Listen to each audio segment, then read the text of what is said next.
नमस्कार दोस्तों।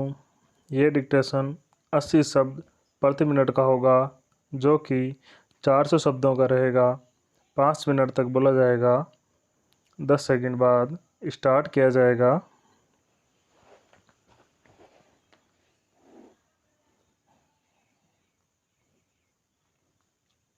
स्टार्ट।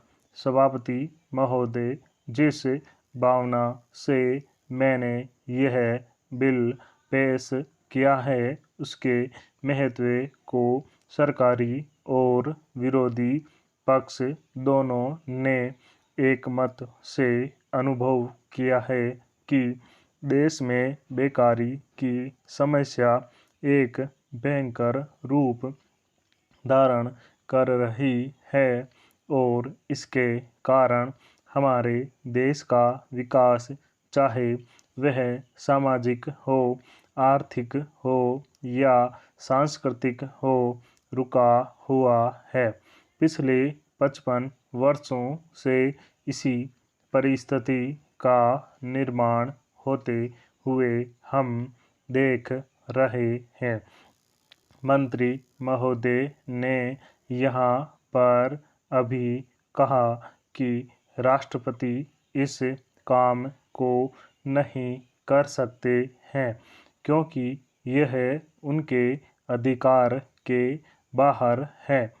आप जब भी यह देखते हैं कि किसी राज्य में वहाँ की व्यवस्था, वहाँ का विकास ठीक नहीं हो रहा है, तो उस राज्य में राष्ट्रपति का शासन लागू कर देते हैं। जब किसी राज्य में अराजकता फैल रही हो, विकास का काम समाप्त हो गया हो और वहाँ के नेता जिम्मेदारी से काम न करते हों, तो वहाँ पर राज्यपाल का शासन लागू कर दिया जाता है। ऐसे अनेक उदाहरण हमारे देश में मौजूद हैं।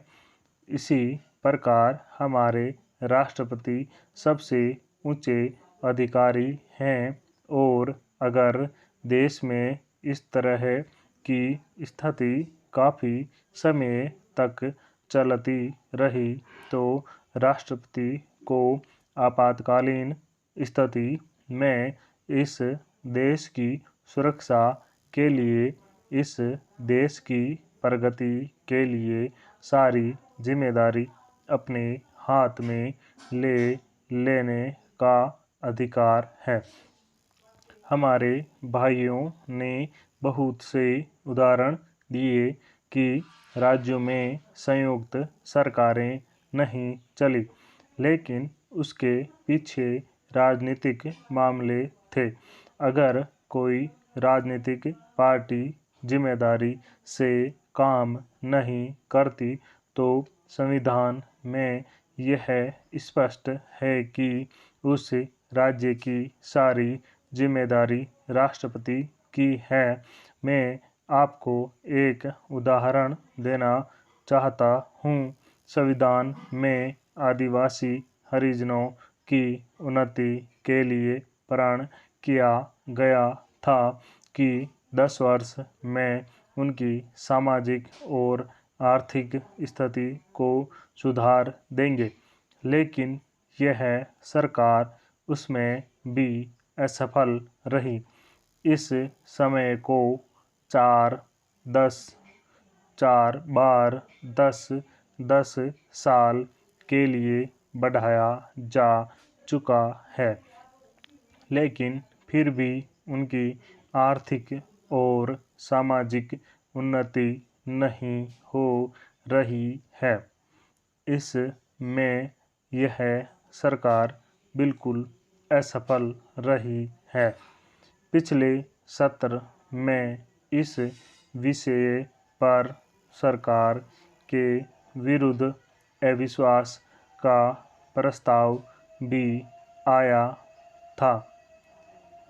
इसलिए मेरा कहना है कि भारत में इस समय जो बेकारी की समस्या है वह इस ढंग की समस्या है जिसके रहते सारे देश को उन्नत बनाने की व्यवस्था हम सोच रहे हैं। स्टॉप।